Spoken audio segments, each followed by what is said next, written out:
Megan, and today I'm here to do a video that I'm pretty pumped about, and it's going to be called my book bucket list.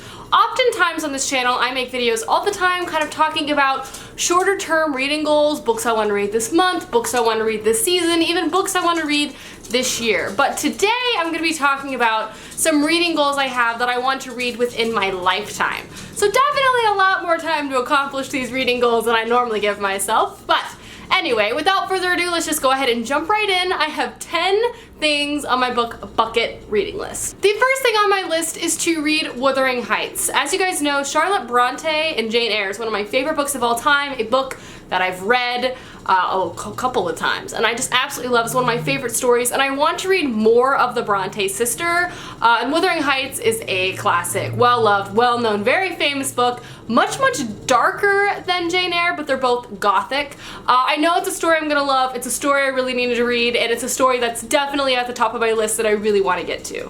Next up is read 1984. I feel like this is gonna be a shock because I feel everyone has read this book in high school. I had a choice to read this book or Brave New World in high school, and I read A Brave New World, which I absolutely loved. It's one of my favorite books of all time, and I know if I read 1984, it will also be one of my favorite books of all time. I just haven't yet. It's not even that long. This is like classic dystopian, basically just pointing out to society, pointing out all the flaws and how we can progress and regress. This is a book that I really want to read. I'm excited to have it on this list. This is probably one I'll read sooner rather than later, just because, again, it is so dang short. I really don't have very many excuses not to read it. Next up is read Harry Potter 25 times in my lifetime. Right now I think I'm sitting at about 5, so I have to only read it 20 more times, which I think is totally doable. I plan to read it to my kids at least once a year, so maybe if they let me read it to them until they're 20, you know, I can really easily knock that off that list, but I assume they won't. So in the meantime, I'm just gonna read it myself a lot more times before I have kids, which,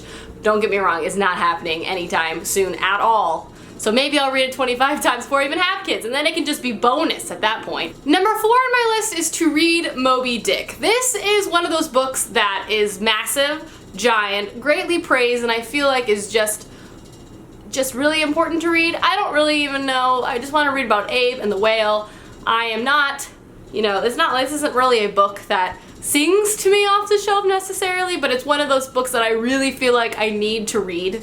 Like, you can't not read Moby Dick, I feel.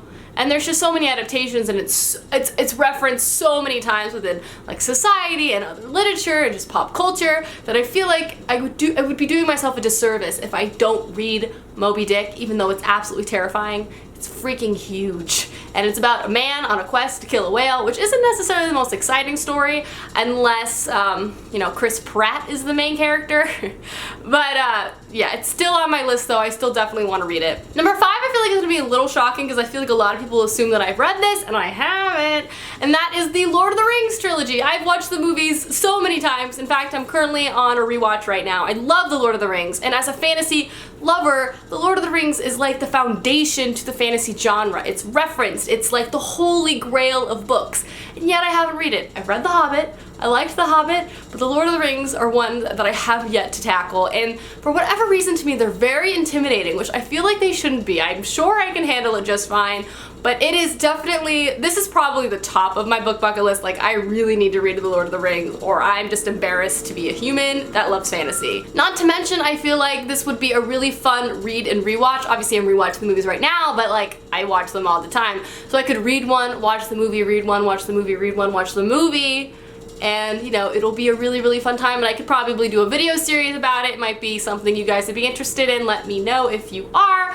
But yeah, The Lord of the Rings, I really need to read. Next on my list is to read Kurt Vonnegut. I don't have any specific books by him because I legitimately feel like I would like all of his books. Kurt Vonnegut is a really famous author, wrote The Breakfast Club, wrote Slaughterhouse-Five. He's witty, he's critical, he kind of writes whimsical, dark war stories that are very much critical of society, and I just know I'm going to love Kurt Vonnegut, and I have yet to read any of his books, and it's absurd. People have been telling me to read Slaughterhouse-Five since I was like 15, and I haven't. I think it was like, at first it was like, I don't want to listen to people, like me being an obnoxious teenager, but now I really have no idea why I haven't read any Kurt Vonnegut. If you have read Kurt Vonnegut, tell me what your favorite book is, because like I said, I want to read all or any of his books. There's not really a ranking of where I want to start. Slaughterhouse-Five is probably near the top just because that's his most famous, but like, oh, Kurt Vonnegut is just such a treasure. He was a treasure. Number 7 is one that I've already started tackling, and I've been tackling for the past couple years, but that is read all of Brandon Sanderson's published work. I've read a lot of Brandon Sanderson. He's one of my all-time favorite authors. But if you didn't know this about him, he's written a lot of books, including the ending of the Wheel of Time series. So for me to accomplish this, I have to also read the Wheel of Time series, which is a task in itself. But yes, I want to read all of his books, the Way of Kings series. I've already read Mistborn, but all of his other fantasy novels, all of his future published novels, I want to read all of them. I want to read all the Cosmere, all of his other books, his middle grade, his YA. I love them all. I want to read them all. Brandon Sanderson is probably like top 3 favorite author of all time. He has such a way with plots and characters, and he's just amazing, and I always love all of his books, but he just writes them so dang fast, so it's a little hard to keep up. But that doesn't change the fact that I definitely want to read all of them within my lifetime because he's just so great. Number 8 on my list is definitely going to be applicable once I graduate college, but I want to read more historical nonfiction. I've mentioned this a few times in some TBR videos. I've bought in some historical nonfiction, but I really want to put a lot more pressure on myself when I graduate to do this, and I don't want to confine myself in one specific geographical area like Russia, which is a place that I love, but I also want to read more about areas that I never got to even touch on in school. Specifically, South American history is really interesting to me, and Central American history, and I didn't get a lot of that obviously in public school, and I didn't get the chance to take those classes in college, which really disappointed me. So I want to read more of those books. I also really want to tackle the tome of Germs, Guns, and Steel. That's like one of the most prolific, praised historical nonfiction novel, and I really want to get to that as well. Very high on my list. Next up, number 9 on my list is to read Dune. This is in the similar vein of wanting to read The Lord of the Rings, but this is a foundational science fiction fantasy book that is just, again, highly praised, highly loved. Everyone, I feel like, has read this if you love fantasy, and I have not.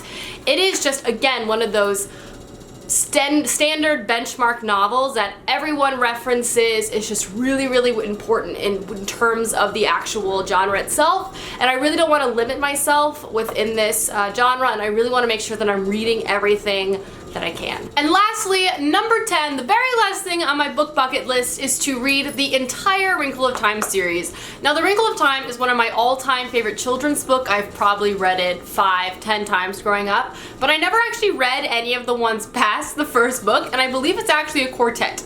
So I definitely want to reread the first one and read the entire series. Again, this is a more doable item on this list. I didn't want to all make them Moby Dick, basically. I wanted to really think about the ones that I really wanted to accomplish in my life, and this is definitely one of them.